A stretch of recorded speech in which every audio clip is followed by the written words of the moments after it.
सासू माँ की नई सहेली। प्रिया किचन में चाय बना रही होती है और सुमन ड्राइंग रूम में बैठकर मजे से टीवी देख रही होती है। तभी दरवाजे की घंटी बजती है। प्रिया, जरा देखना तो कौन आया है। देखती हूँ मम्मी जी। प्रिया दरवाजा खोलती है तो सामने पड़ोस वाली विमला आंटी खड़ी होती है। नमस्ते आंटी जी, कैसी हैं आप? मैं तो बिल्कुल ठीक हूँ बेटा, पर तेरी सास को क्या हुआ है? आजकल कहीं दिखती ही नहीं है। जब देखो तब टीवी के आगे जमी रहती है। अंदर तो आइए आंटी। अरे ओ दीपक की अम्मा, कहाँ हो? अरे विमला, आओ आओ, क्या बात है, बड़े दिन बाद याद आई तुम्हें मेरी। मैं तो हमेशा ही तुम्हें याद करती हूँ, पर तुम ही गायब रहती हो और आजकल तो बाहर भी नहीं आती जाती। तबीयत तो ठीक है ना तुम्हारी? अरे तबीयत को क्या होना है, इस उम्र में तो कुछ ना कुछ लगा ही रहता है। मेरी छोड़ो, तुम ये बताओ कि क्या चल रहा है गली मोहल्ले में। तुम गली मोहल्ले की छोड़ो, चल तो तुम्हारे पड़ोस में रहा है। तुम्हारी नई सहेली आई है। मेरी कौन सी नई सहेली? मैं तो यहाँ बस तुमसे बातचीत कर लेती हूँ या फिर बाजू वाली शर्मा की बहू से दो चार बातें कर लेती हूँ। इसीलिए तो कहा कि तेरी नई सहेली आई है। अब कोई पड़ोस में आया है तो बात तो होनी ही है। कम से कम इसी बहाने हमारा भी एक ग्रुप बन जाएगा। फिर सब मिलकर अपनी बहुओं की शिकायतें किया करेंगे। दोनों हंसने लगते हैं। तभी प्रिया चाय लेकर आती है और सामने टेबल पर रख देती है। दोनों चाय पीती हैं और बातें करते हैं। चलो मैं चलती हूँ, अब कल मिलते हैं। राम राम।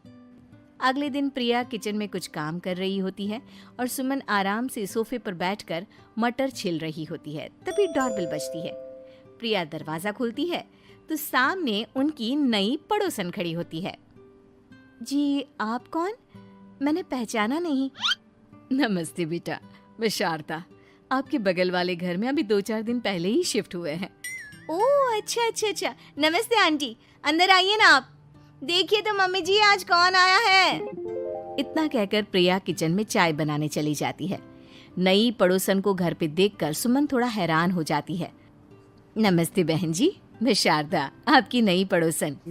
अच्छा अच्छा, आप हैं हमारी नई पड़ोसन। आइए आइए, और बताइए कैसी हैं आप? जी बिल्कुल ठीक हूँ। वो दरअसल घर पर छोटी सी पूजा रखवाई थी, बस उसी का प्रसाद देने चली आई। सोचा इसी बहाने नए पड़ोसियों से भी मुलाकात हो जाएगी। ये तो बहुत अच्छा सोचा आपने। सुमन प्रिया को आवाज लगाती है। अरे ओ बहू, जरा चाय पानी का तो आके पूछ लो। ये आजकल की बहुएं भी ना, जब तक बोलो नहीं तब तक कुछ नहीं करेंगी।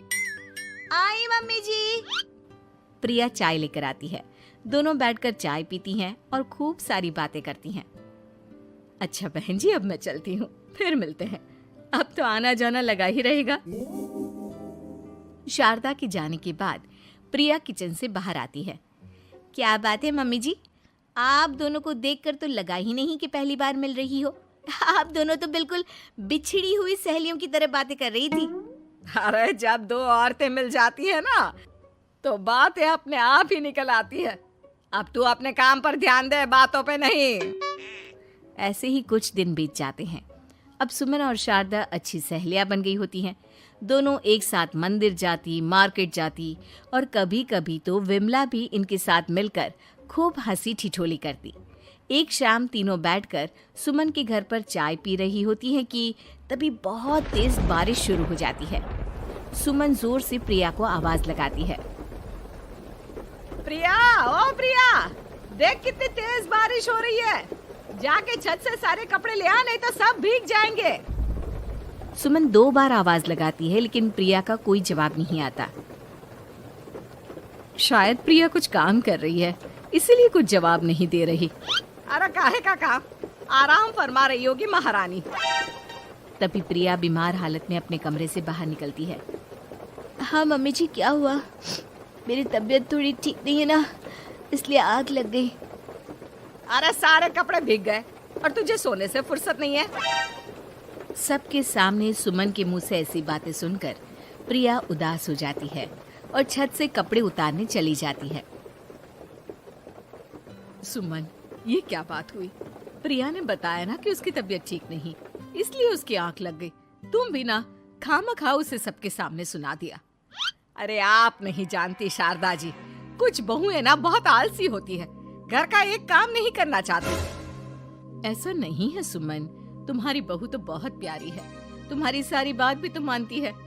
हाँ सुमन, तुम प्रिया के बारे में ऐसा क्यों सोचती हो? मेरी भी दो बहुएं हैं, लेकिन मैं उन्हें अपनी बेटियों की तरह रखती हूँ। आखिर वो भी तो किसी की बेटियां ही है ना। और अगर तुम ऐसा ही व्यवहार करोगी तो एक दिन प्रिया भी तुम्हारे साथ ऐसा ही बर्ताव करेगी। शारदा और विमला की बातें सुनकर सुमन की तो बोलती बंद हो जाती है। वहीं प्रिया भी बाहर से सारी बातें सुन रही होती है।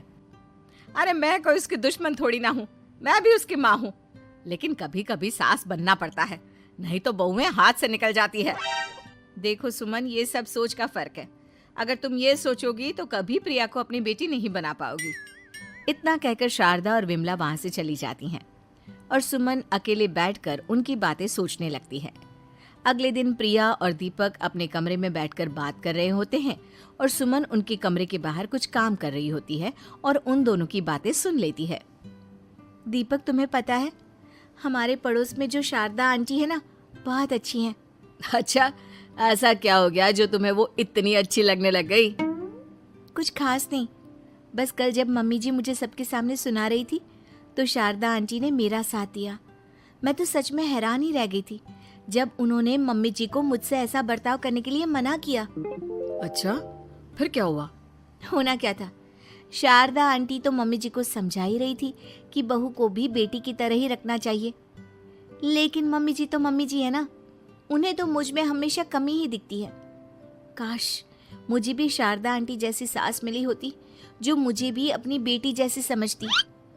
सुमन ये सब सुनकर बहुत उदास हो जाती है और वहां से चली जाती है। प्रिया की बातें सुमन के कानों में बार बार गूंज रही थी। उसे बहुत शर्मिंदगी महसूस हो रही थी कि उसने प्रिया के साथ बहुत गलत किया है। अगले दिन सुमन शारदा और विमला को बुलाती है।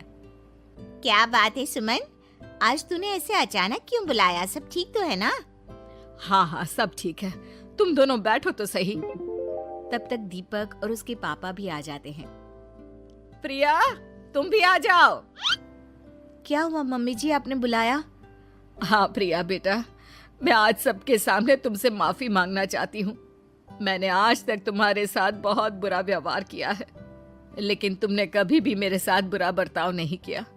मुझे अपनी गलती का एहसास हो गया है, हो सके तो मुझे माफ कर देना। प्रिया अपनी सास की बातें सुनकर हैरान हो जाती है। उसकी आंखों में आंसू आ जाते हैं। प्लीज मम्मी जी, आप मुझसे माफी मत मांगिए, मैं भी आपकी बेटी ही हूँ। वैसे एक थैंक यू तो मेरी नई सहेली को भी बनता है, जिसकी वजह से मुझे मेरी गलती का एहसास हुआ। शारदा बहन, आपका बहुत बहुत शुक्रिया जो आपने मेरी आंखें खोल दी। अरे क्या सुमन, तुम भी ना? तो फिर इसी बात पर चाय और पकोड़े हो जाए? हाँ हाँ, क्यों नहीं।